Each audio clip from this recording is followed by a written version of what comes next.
ہم 7 بھائیوں کی نادیہ، ہم 7 بھائی تھے اور نادیہ یہ ہماری اکلوتی بہن تھی۔ وہ سب کی لاڈلی، سب کی جان تھی۔ اماں ابا نے اسے نازوں سے پالا تھا۔ چھوٹی سی نادیہ جب ہنستی تھی تو گھر بھر میں بہار آ جاتی تھی، لیکن وقت کب ایک سا رہتا ہے۔ اماں ابا اس دنیا سے رخصت ہو گئے اور پھر ہم سب بھائی اپنی زندگیوں میں مصروف ہوتے چلے گئے۔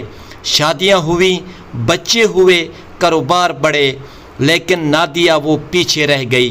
شروع میں تو سب اسے پیار دیتے رہے، لیکن آہستہ آہستہ ہماری بیویوں کو وہ بوجھ لگنے لگی۔ کسی کو اس کا کمرے میں رہنا کھٹکتا، کسی کو اس کا خاموش بیٹھنا برا لگتا۔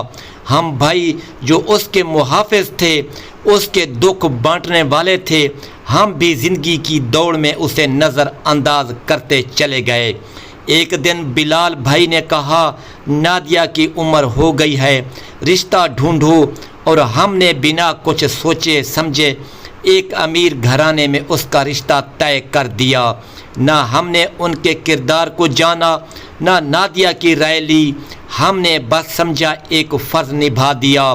نکاح کے بعد نادیہ کی زندگی کا موڑ، نادیہ کی شادی ہو گئی، ہم نے رخصت کیا اور اپنی دنیا میں گم ہو گئے۔ کچھ دنوں بعد میں دفتر سے واپس آیا تو ماں جیسی خاموشی گھر میں چھائی ہوئی تھی۔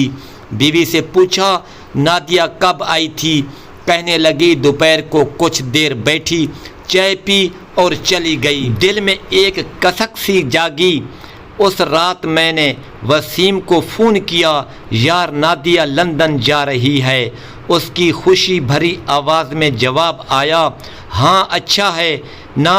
بہت خاموش ہو گئی تھی وہ۔ شادی کے بعد اگلی صبح میں سیدھا اس کے پاس گیا۔ دروازہ کھولا تو وہ قالین پر بیٹھی خاموشی سے زمین کو گھور رہی تھی۔ اس کی آنکھوں میں سکون تھا، لیکن ایک تھکن بھی تھی۔ میں نے کہا، بتاؤ نادیہ کیا ہوا؟ اس نے سر اٹھایا، میری طرف دیکھا اور کہا، بس سنو، بیچ میں مت بولنا۔ ایک تلخ سچائی کا انکشاف۔ نکاح کے 3 دن بعد ہی اس کا لہجہ بدل گیا تھا۔ ایک دن اس نے کہا کہ یہ نکاح بس دکھاوا تھا، وہ ایک جعلی نکاح تھا تاکہ خاندان کی عزت بچائی جا سکے۔ در حقیقت وہ مجھے اپنی نوکرانی سے بڑھ کر کچھ نہیں سمجھتا تھا۔ مار پیٹ، بھوکا رکھنا، شک کرنا، سب کچھ ہوتا تھا۔ میں نے تم سب کو خط لکھے، فون کیے، مگر کسی نے جواب نہ دیا۔ مجھے لگا میں تنہا ہوں، لیکن میں ہاری نہیں۔ میں نے خود کو سنبھالا، اپنے آپ دوبارہ جینے کے قابل بنایا۔ نادیہ کی آنکھوں سے آنسو ٹپکنے لگے تھے، لیکن اب وہ کمزور نہیں لگ رہی تھی۔ ہمارے ضمیر کی بیداری، ہم سب بھائیوں کا دل دہل گیا۔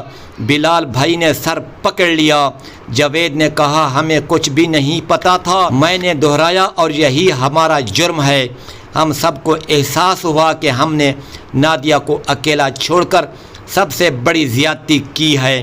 ہم نے عزم کیا کہ اب ہم اس کی زندگی کے اندھیروں کو ختم کریں گے۔ سب سے پہلے ہم نے اسے تھامنا تھا۔ اگلے چند ہفتے نادیہ کی اعتماد کو بحال کرنے میں لگے۔ وہ جو پہلے اسٹیج پر جاتے کپ کپاتی تھی، اب پرسکون بولتی تھی۔ وہ خواتین کے پروگرامز میں جاتی، اپنی کہانی سناتی اور سینکڑوں عورتوں کے دلوں کو چھو لیتی۔ انصاف کی جستجو۔ پھر ایک دن ہم نے فیصلہ کیا کہ اس جعلی شوہر کو اس کے انجام تک پہنچانا ہے۔ جاوید نے کہا، پرانے اسٹیشن کے پاس میرے ایک صحافی دوست نے کیمرے لگائے ہیں، جو کچھ بھی ہوگا ریکارڈ ہو جائے گا۔ ہم نے ایک منصوبہ بنایا۔ میں کچھ فاصلے پر گاڑی میں بیٹھا، جاوید چائے والے ہوٹل میں، اور نادر اس کے قریب۔ جیسے ہی وہ سامنے آیا، نادیہ نے اسے پہچانا۔ اس نے اس کے سامنے کھڑے ہو کر سچائی بولی، تم نے میرے ساتھ ظلم کیا، لیکن اب میں خاموش نہیں رہوں گی۔ وہ ہراساں ہو کر بھاگا، لیکن ہمارا پلان کامیاب ہوا۔ کیمرے کی فوٹوج کے ساتھ ہم نے پولیس کو اطلاع دی، اور 1 ہفتے کے اندر اس کے خلاف مقدمہ درج ہو گیا۔ بہن سے رہنما تک کا سفر اب نادیہ محض ہماری بہن نہیں بلکہ ہزاروں عورتوں کی ہمت بن چکی ہے۔ وہ اب روشنی پروگرام کی بانی ہے، جہاں ہر اس عورت کو سہارا دیا جاتا ہے جو ظلم سہ چکی ہو۔ ہم بھائی اس کی طاقت بن گئے اور اس نے ہمیں دوبارہ انسان بنا دیا۔ ایک دن نادیہ نے کہا، بھائی اگر آپ سب نہ ہوتے تو شاید میں کبھی سنبھل نہ پاتی۔ میں نے اس کے سر پر ہاتھ رکھا اور کہا، نہیں نادیہ، اس بار تم نے ہمیں سنبھالا ہے۔